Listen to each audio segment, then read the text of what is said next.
hornpipes now. The first hornpipe is called Flee as a Bird, and it was recorded by a great sligo fiddle player named James Morrison.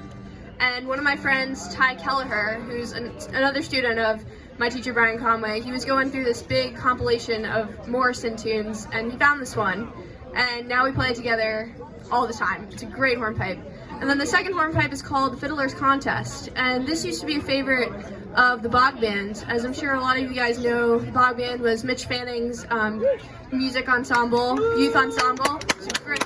Mitch is over there. Yeah, and for the first couple of years I was in the band, Fiddler's Contest was always on our set list. The first tune in the set changed all the time, but Fiddler's Contest, for some reason, was always the second tune in that hornpipe set. It's a great hornpipe, and so I'm going to do this for all of the bogs out there, but especially for the two that have influenced me the most and inspired me the most, and that would be Andrew Caden and Jessica Zito. And I know Jessica's here somewhere. Oh, is she back here? Yeah, that's Jess over there. So, yeah, for the Bog Band.